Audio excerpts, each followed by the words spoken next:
determina o humor, o clima da sua casa? Eu sei que essa é uma pergunta desconfortável, porque na maioria das vezes quem faz isso é uma criança, mas quem deveria fazer é o adulto. Porque já pensou se a gente depende do humor da criança? Se ele acorda chorando, a casa está de um jeito. Se ele acorda feliz porque ganhou alguma coisa, a casa está de outro. Se ele caiu, tá de outro. Se ele não quer comer o brócolis que está no almoço, de outro. Então todo mundo está refém de uma criança que está em desenvolvimento, que está apreendendo o mundo pelos sentidos, que está entendendo como as coisas funcionam. E se ele acorda mal-humorado, reclamando, a casa inteira fica em um clima totalmente hipervigilante, porque todo mundo também fica como se estivesse cheio de dedos, porque nada pode atrapalhar a criança, nada pode irritar ele. Se ele reclama porque não tem o Danone que ele queria, tudo é ajustado, vão dar um jeito de arrumar esse Danone para evitar a crise. Se ele dá um grito, alguém cede alguma coisa para que a gente volte a ter paz. Percebe? Percebe o peso, inclusive, que se coloca numa criança. Quando o adulto organiza tudo para evitar uma reação com medo do que vai acontecer com a criança está regulando o ambiente inteiro e não ao contrário. Não é o ambiente que está regulando a criança. Ela, em desenvolvimento, sem maturidade neurológica, está regulando o ambiente todo. Isso é uma responsabilidade muito grande para ela, que não tem essa capacidade de carregar tudo isso. E a gente acaba invertendo os papéis, invertendo a hierarquia. Tem uma hierarquia para se seguir. Então, os pais estão aqui, a criança está abaixo. O que vem se fazendo cotidianamente, na atualidade, é essa inversão. Então, se meu filho não come tal coisa, eu não posso colocar. Se o meu filho precisa dormir mais cedo, então a gente tem que ficar em silêncio e a casa tem que parar. Se o meu filho, sei lá, tem que fazer tal coisa, todo mundo tem que se ajustar à rotina dele. Percebem? Teu filho veio depois de você.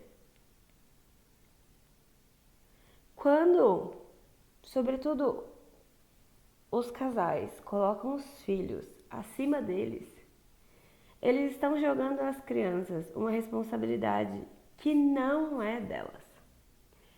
Um peso que elas não conseguem carregar, elas não têm estrutura emocional, cognitiva para isso.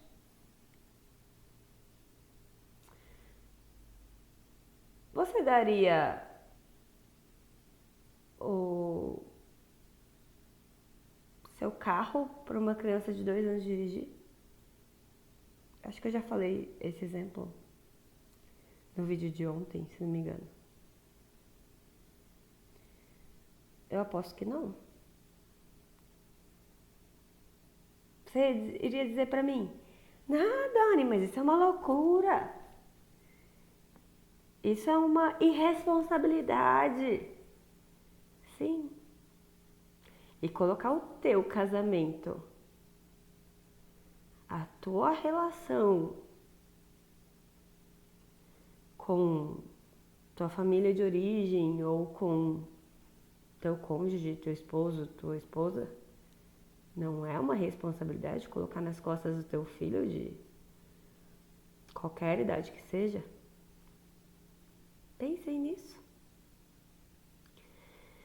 Porque a criança não foi feita para comandar o ambiente. Ela foi feita para adaptar um ambiente seguro, estável, em que ela possa se desenvolver. Essa conversa de hoje, vocês perceberam que já é um tom diferente.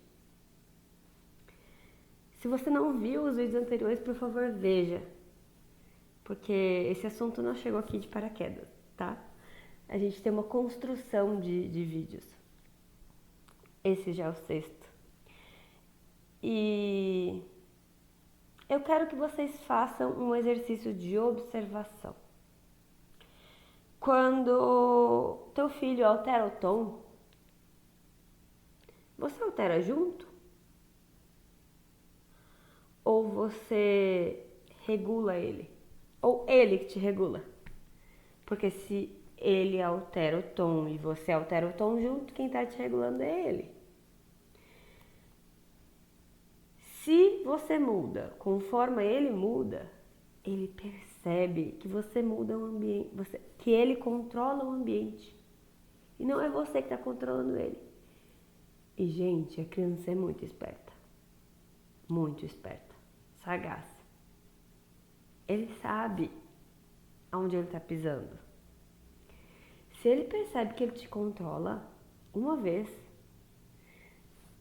me desculpa, mas ele sabe como te controlar, como te tirar do eixo.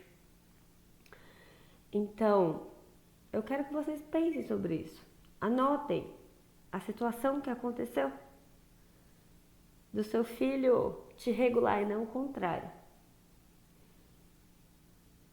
Só sabendo aonde a gente está, a posição em que a gente está, é que eu consigo traçar um caminho de mudança. Se eu não consigo rastrear isso, se eu não consigo identificar esse comportamento inadequado, tanto da criança quanto o meu posicionamento enquanto cuidador, eu não consigo mudar. Eu só mudo a partir de identificar esse problema. Então, identificado esse problema, nós vamos registrar, entender o que aconteceu. Qual foi a causa, o que teve antes e o que teve depois. Isso é a base da análise comportamental. Então, o evento, o que aconteceu antes do evento, por exemplo, a criança chorou. O que aconteceu antes? Neguei a fruta para ele. E o que aconteceu depois desse evento? Eu gritei. Peraí. Então, o evento mudou o meu posicionamento. Porque eu não ia dar, eu gritei. Ou eu não ia dar, aí a criança chorou, eu dei. Entendem? Quem está me regulando é a criança e não ao contrário. Então a gente precisa rastrear esses acontecimentos para a gente ver o que está acontecendo na realidade. Só assim é possível a gente mudar. Porque se a gente continua fazendo as mesmas coisas, tendo os mesmos hábitos, a gente vai ter os mesmos resultados. Se a gente quer ter resultados diferentes, precisamos ter ações diferentes. Certo? Espero vocês no próximo vídeo.